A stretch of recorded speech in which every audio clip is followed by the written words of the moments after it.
we're at the National Press Club in DC, and you all delighted, you're going to be so excited to meet Teresa Kennedy.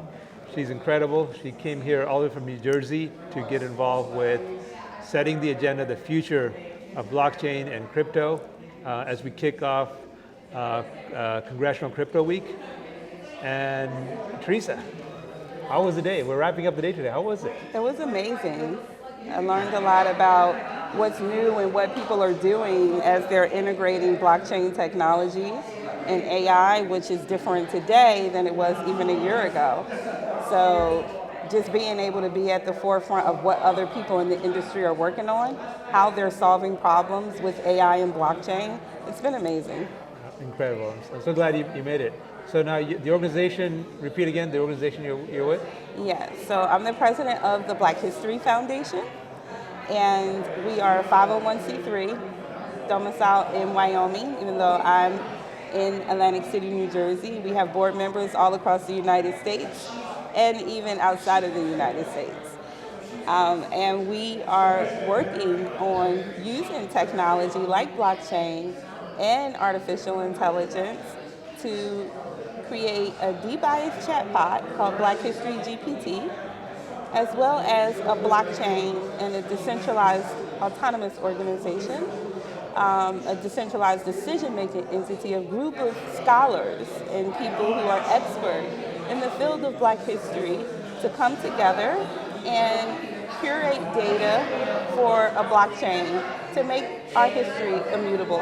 Yeah, that is such an amazing cause, an honorable cause, because cultures are disappearing all over the world right now. Mm-hmm. And it's a shame. And I think the greatest crime that can be committed is the destruction of entire history. Because Exactly. without your history, without knowing the sacrifices and the hard work your parents, their parents, your forefathers did, then you lose a sense of yourself. Right? Exactly. You lose a sense of pride and belonging. Yeah, and future generations don't know where they came from or what happened because they don't have the data. And even as we face things like climate change, hurricanes, storms, wildfires, destruction of information, destruction of property and artifacts, displacement of people, flooding. So with blockchain technology, because it's decentralized, the entire world can custody the information. And it puts it in a place where one central authority like academic institution or a library, is not the sole place, or even a Black History Museum, which is where a lot of our things are custodied at. But you have to know where to find it, where to go look for it, and go to that particular place. And if that place shuts down or loses funding, it's gone potentially to the world forever. So having a decentralized place that people can deposit the digital forms of these types of things, it's something that we're working on building. That's a passion of mine that I think is important for humanity. Yes, absolutely, and so important for Black culture and Black history, which, regrettably, slavery wiped it out. So much of it is lost. It's very sad. I mean, most Black Americans don't know much beyond one or two generations. That's just a very sad thing. Yes, and so I was interviewed a few years ago by CoinDesk, and one of the other gentlemen that was being interviewed with me was from Ukraine Blockchain Association, and they titled the talk Preserving History That Was Ravaged by War, or something like that, right? And I was thinking to myself, we don't really look at slavery at like a war. But in essence, our people were displaced. Identity of who they were was destroyed. Many sites, even native sites, a portion of my family is native to America, and those sites were burned. My great-great-grandfather was gifted land somewhere else other than where his tribe was from. And so like one of my uncles still has land there, but the rest of the family does not and doesn't really know anything about our native history because we weren't a part of the 5 civilized tribes. So the displacement even of Native Americans, in addition to the displacement of the Africans who were brought here, but also the indigenous black people who were already here. All of that information has been blurred into one. Yeah, I think what happened, that part of history is so awful. It's beyond war, right? It's extermination. Exactly. Right. And you know, then I think the human spirit is so strong that even with a systematic attempt to exterminate, they weren't able to. Yeah. It still lives on. Right? The memories still live on. And it's so important to capture those memories. And so much of the history, as time goes by, is getting lost because it's stories that your grandmother said, and what she remembers that what her grandmother said.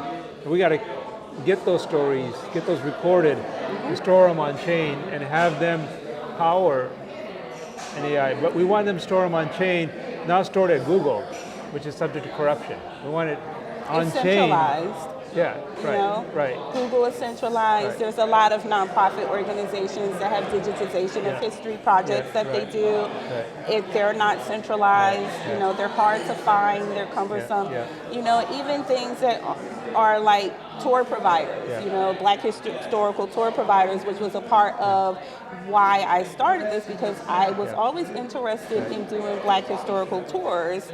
I have a degree in anthropology and African studies from Vanderbilt. And because I became a housewife and a mother, I didn't actually go out and do archaeological excavations, but the closest thing I could do is participate in the research and study and visiting every city that I would take my children to, the museums and Black historical tours. And I realized each location that I go to, whether it be in the United States somewhere or in Africa somewhere or the Caribbean, or Canada, they all have this really rich localized history. But what happens when this tour provider stops providing these tours? Right, yeah. And what about all the people who aren't able to actually hear this information? And we base all of our knowledge base off of what we've learned in a textbook. So there's a problem with dissemination of information, the accessibility of information that AI can solve. Yeah.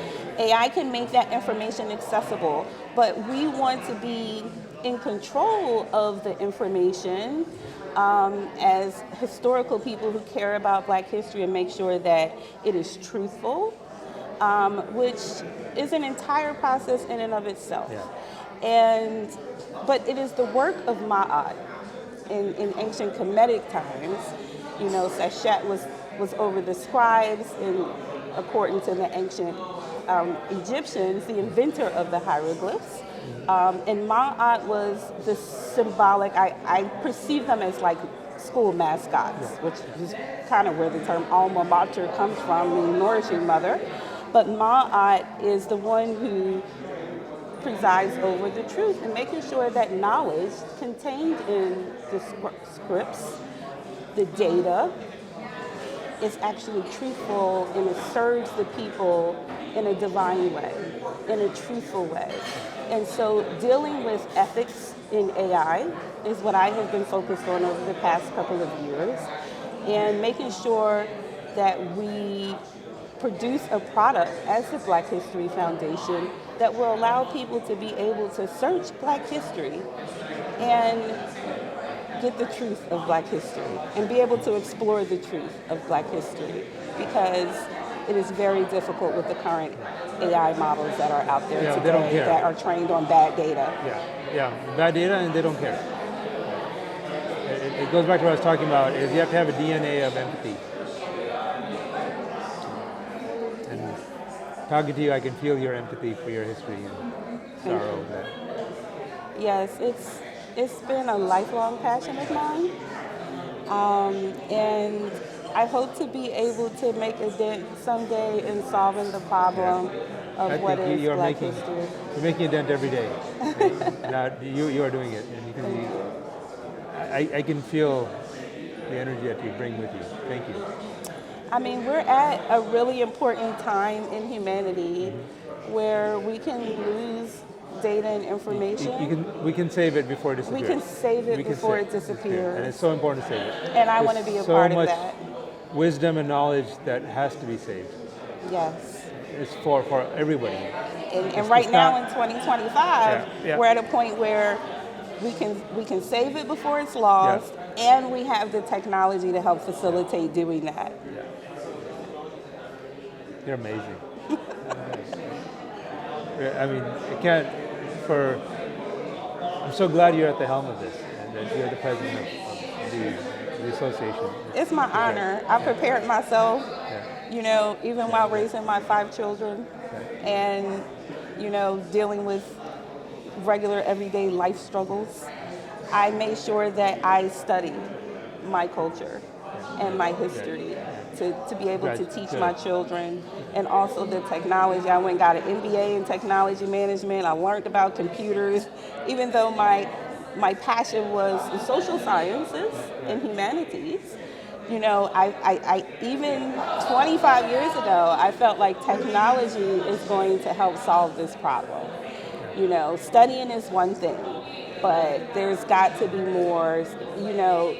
Underground is one thing, but actually I found a way to combine what can we find underground, archaeology, anthropology, or historical records, revising and revamping and getting a collective of people who are on the mission of that, and finding a place for it in technology with AI and blockchain. I'm going to ask you a loaded question, so forgive me for asking this, but I can't think of a better person to give me a good, probably, I think I'm going to get the best answer ever. There's, the horrors of slavery followed by segregation, and it's still not fixed. Sometimes I think about, will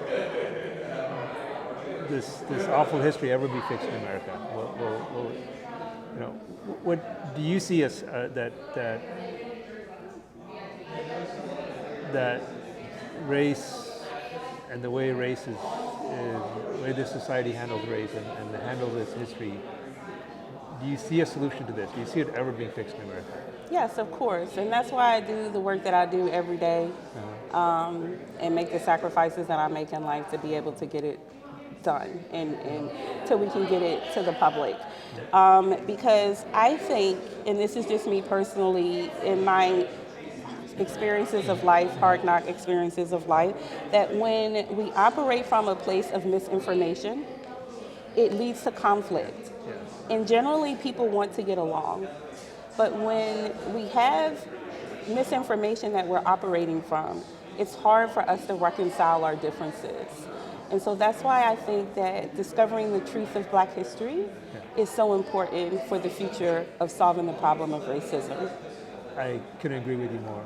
Amazing. That was like so much wisdom. Incredible. Thank you. Thank it's you. It's a pleasure speaking with you. I learned so much from this conversation. More power to you. And thank you for having me.